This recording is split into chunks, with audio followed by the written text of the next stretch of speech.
अस्सलाम वालेकुम वीवर्स, मैं हूँ आपकी होस्ट मैं विशनाज और मैं आपके लिए लाई हूँ एक दिलचस्प किस्म का नावल जिसका नाम है इश्क, जिसे तहरीर किया है अरीज शाह ने। और आज मैं आपको इसकी किस्त नंबर 1 सुनाऊंगी। इसे सुनकर आपको बहुत खुशी महसूस होगी और आपको अच्छा लगेगा। तो शुरू करते हैं अपना नावल। शहरयार मैं आ जाऊँ, शहरयार मुझे बुला लें, शहरयार मुझे इजाज़त दें, शहरयार मुझे बाहर बुला लें, शहरयार मैं बाहर आ जाऊँ। हर एक पुकार के साथ वो कपड़ बदल रहा था, लेकिन ये आवाज़ इसका पीछा नहीं छोड़ती थी। आज से नहीं बल्कि बरसों से ये आवाज़ पल पल इसका पीछा कर रही थी। आज सारा दिन टफ रूटीन की वजह से वो बहुत थक गया था। इस वक्त इसे आराम की शदीद ज़रूरत थी। अभी कुछ देर पहले ही इसकी आंख लग गई थी कि एक बार फिर से इन आवाज़ों ने इसे बेबस कर दिया। वो उठकर बैठ गया और कमरे की लाइट ऑन की। अब इसे इन आवाज़ों से डर नहीं लगता था, इसे आदत हो चुकी थी। वो खुद भी नहीं जानता था कि ये आवाज़ें इसे कब से आ रही हैं। जब से इसने होश संभाला था वो ज़िंदगी की किसी भी रात पुरसुकून होकर नहीं सोया था। बचपन में भी इसे अपने मुल्क और अपने अपनों से दूर कनाडा आना पड़ा।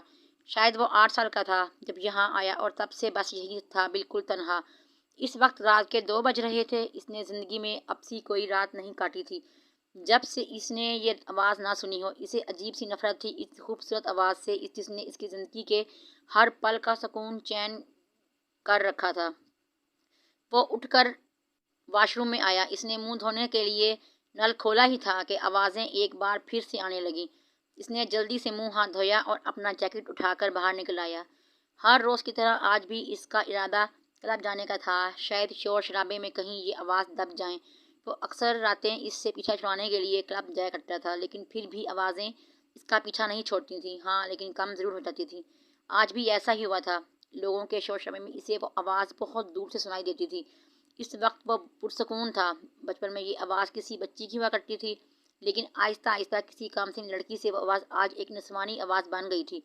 वो कौन थी, इसका नाम कैसे जानती थी, इसे क्यों पुकारती थी, इसके साथ इसका क्या रिश्ता था, वो इससे बाहर आने की इजाज़त क्यों मांग रही थी, वो कहाँ थी, क्या वो कहीं कैद थी?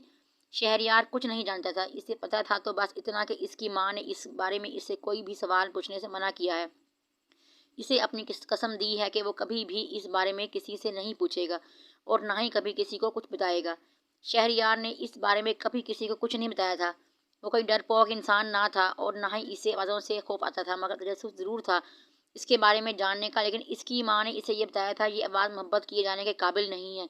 अगर तुमने इस आवाज़ की तरफ ध्यान दिया तो तुम हमसे दूर चले जाओगे, बहुत दूर। और वह दूर ही तो था, कितना दूर था, अपने माँ बाप से, अपने मुल्क से। न जाने कौन से खौफ के तहत इसके वालिदैन ने इसे खुद से इतना दूर रखा था। 4 बजे के बाद वो आवाज़ें इसे पुकार पुकार कर दम तोड़ देती और आज भी यही हुआ था। 2 घंटे क्लब में रहने के बाद वो वापस अपने घर आया था। इसे आराम की ज़रूरत थी। सुबह 11 बजे के करीब इसकी एक मीटिंग थी। वो अपना सारा काम वक्त पर ख़त्म कर देता था, लेकिन आज इसे बहुत वक्त लग गया था। मेहमानों की वजह से सारा काम ख़त्म करते करते रात 12 बजे से वक्त ऊपर जा चुका था।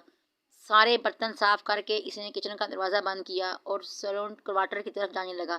जब इसे दबी दबी सिसकियों की आवाज़ सुनाई दी, इसने हर तरफ ध्यान दिया, लेकिन इसे कुछ समझ नहीं आ रहा था कि आवाज़ कहाँ से आ रही है। लेकिन गौर से सुनने पर इसने महसूस किया कि आवाज़ ऊपर की तरफ से आ रही है। वो आहिस्ता आहिस्ता कदम उठाता ऊपर की तरफ जाने लगा। यहाँ तो कोई लड़की नहीं रहती थी, ये तो रो कौन रहा है। ऊपर की तरफ जाते हुए आवाज़ तेज़ होने लगी।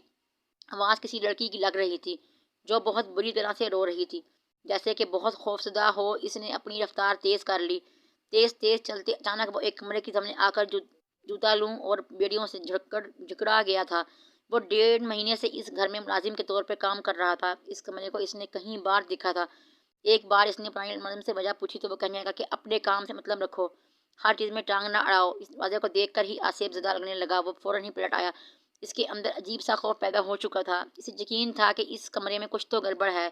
वो जब तक हवेली से बाहर ना निकल गया, इसी पीछे से रोने की आवाज़ सुनाई देती रही। वो जल्दी से कमरे में आया तो ताहिर गहरी नींद सो चुका था। वो इसके साथ ही अपना बिस्तर बिछा कर लेट गया, जबकि सारा ध्यान सिर्फ और सिर्फ इस आवाज़ पर था।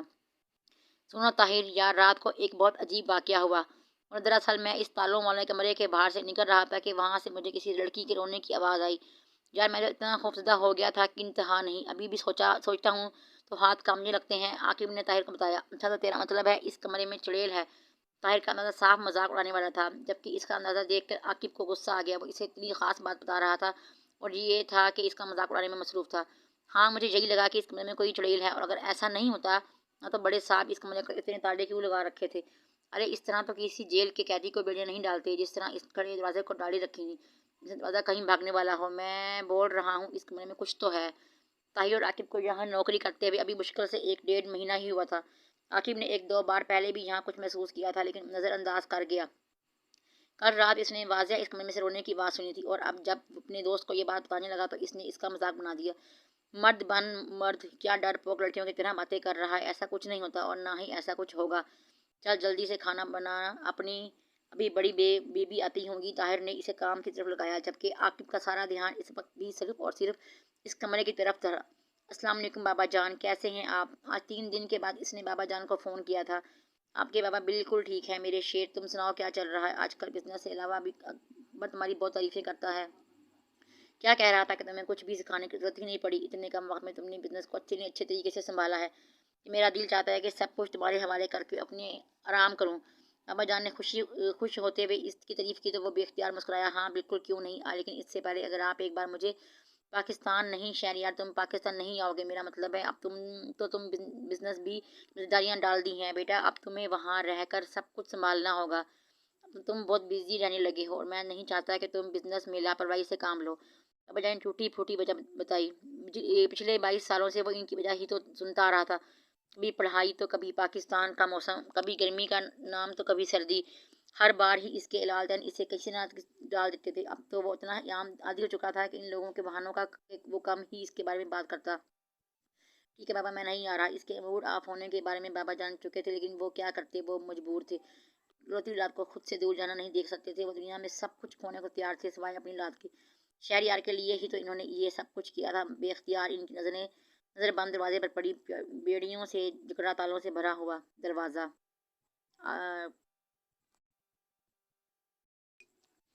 अच्छा व्यूवर्स, मैं आपसे इजाज़त लेती हूँ। कल की किस्त में हम दोबारा आपसे मुलाकात करेंगे और आपको किस्त नंबर 2 सुनाएंगे। इस नावल को सब्सक्राइब ज़रूर कीजिएगा, ज़्यादा से ज़्यादा शेयर